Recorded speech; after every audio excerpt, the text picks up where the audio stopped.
You are unique. There is only one you that has ever been, that currently is, or that will ever be. Isn't that amazing? There's 8 billion people on the earth right now. There's billions more from times past, but currently there's 8 billion people, and you're the only one of you. In the future, when billions more come, you will still be the only one that was. From the past, you are the only one that will be, and you are the only one that is. What's up, everybody? It's Jonathan here, and listen, I want to make sure you understand no need to be afraid, okay? I want to read something to you, and I'm going to keep this concise because I want you to hear it, coming from Jeremiah, verse 1, starting at verse 5. And I'm just going to read 5 through 8, and I want you to hear it. Before I formed you in the womb, I knew you. And before you were born, I consecrated you. I have appointed you a prophet to the nations. This is the response. Then I said, Alas, O Lord, behold, I do not know how to speak, but I am a youth. But the Lord said to me, Do not say, I am a youth, because everywhere I send you, you shall go. And all that I command you, you shall speak. Watch this. Do not be afraid of them, for I am with you to deliver you, declares the Lord. Okay, the Lord has made a declaration. Do not be afraid. Do not be afraid of them. Do not be afraid of this. Do not be afraid of that. There's no need to be afraid. Why? Well, let me start back at the beginning. I knew you before I formed you. What you're learning about yourself, I already know. Where you're going, I've already been.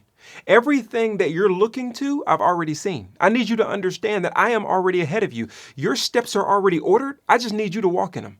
I need you to walk in the fact and understand that I drafted you because of what I knew about you. Before you were formed in your mother's womb, I'm not shocked. I'm not surprised by this. I'm already 2 steps ahead. It's God we're talking about, 3 miles ahead. Okay? And so the things you're afraid of, would you be afraid if you knew you had already been there and back? No.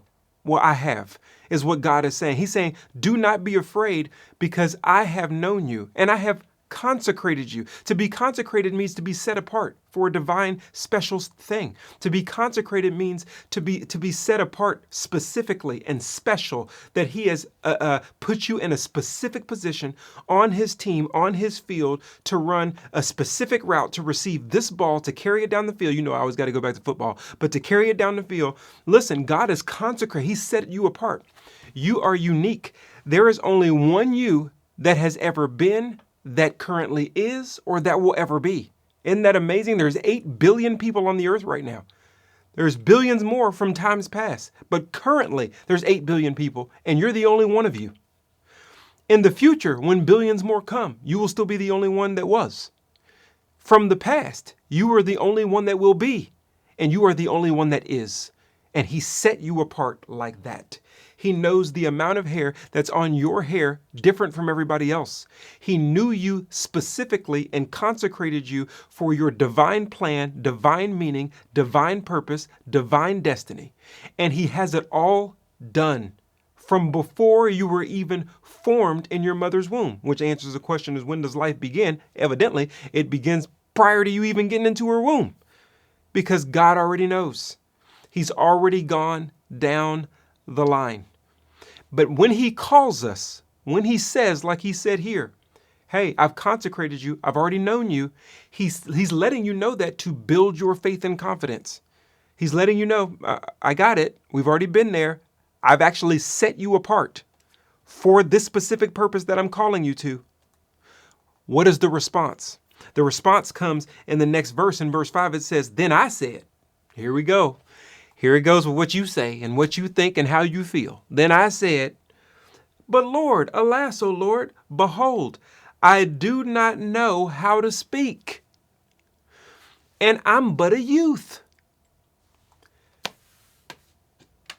Evidently, God is not depending upon your confidence in yourself, your ability. He's not calling the qualified. He's qualifying the called. I need you to understand that.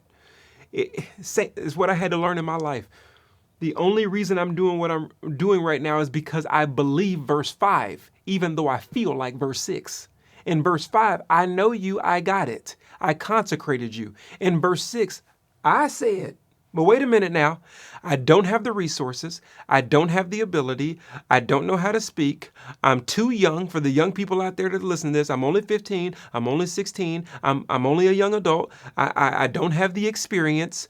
The world works with a resume. I do not have the resume, so I shouldn't get this job. So our thinking is based on cultural upgrades that come through resumes and qualifications when God is using the weak things of this world. God is using the kid who can't speak and can't do certain things, and he's still going to use your voice to go deliver.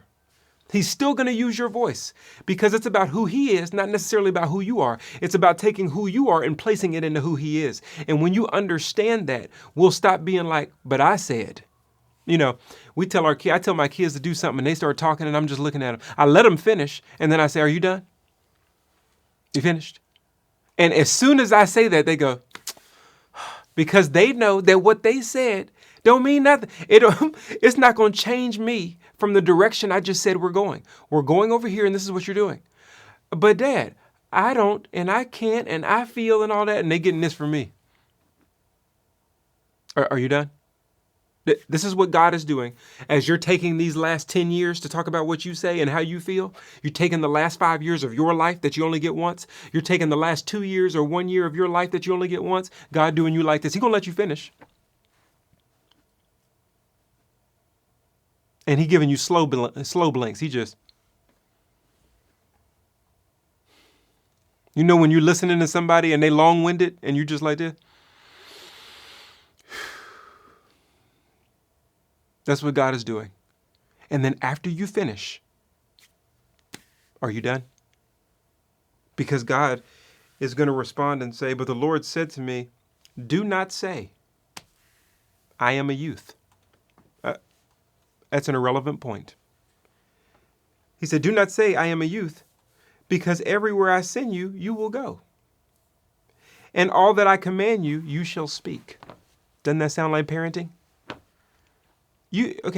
I don't care about your age. Have you ever told your kids, I'm not concerned about anything you just said? He just said, thanks for your sermon or dissertation on whatever that is you was talking about. But I could care less. You're going to do what I say, and you're going to go where I tell you to go. And when you do that, I'm not asking you to feel like it. I'm not asking you to be dependent upon your ability. I'm not asking you to do any of that. I'm asking you to do what I command you. And you can do that at any age. So stop telling me you're a youth.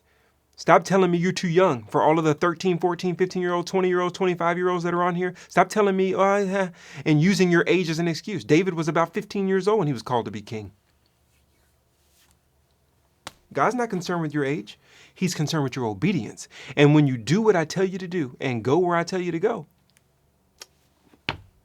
age then becomes irrelevant. You start watching all of these people being able to do things at young ages, and people will say and admire the fact, oh my goodness, but that's but a youth. And he's out here slaying giants and delivering people and giving a word from the Lord. Well, because that is a kid who did what I said to do and went where I said to go. And after I told him to be quiet or her to be quiet, I'm good. I'm finished with all that talking. I'm done listening. Go. And then he gives you an encouragement. Do not, verse 8, do not be afraid of them. For I am with you to deliver you, declares the Lord. A lot of times we're actually looking at our deficiencies in light of what other people think about our deficiencies. It's not, you wouldn't even know that it was a deficiency if it wasn't for other people. See, like your deficiencies are highlighted by the world. So if you struggle like I did in school, I wouldn't have known that I struggled unless kids weren't laughing at me, or unless kids were like, bro, why are you struggling with this? Or unless my teacher was like, hey, you're, reading below grade level. Like somebody external, somebody objective has to tell me that I have a problem for me to become insecure about the problem that I have. He says, do not be afraid of them. You're letting other people determine your insecurities. You're letting their rubric determine my rubric. And my rubric and their rubric ain't the same rubric. I'm getting you to do what I say. I'm not trying to get you to be on their grade level. I'm trying to get you to be on my level. And my level is much higher than their level. They can be on a good grade level and still be less successful because they didn't get on my grade level. And I have a different rubric. I grade differently. I grade on a curve. And every man needs it. I grade on a curve when you do what I tell you to do. So do not be afraid of them.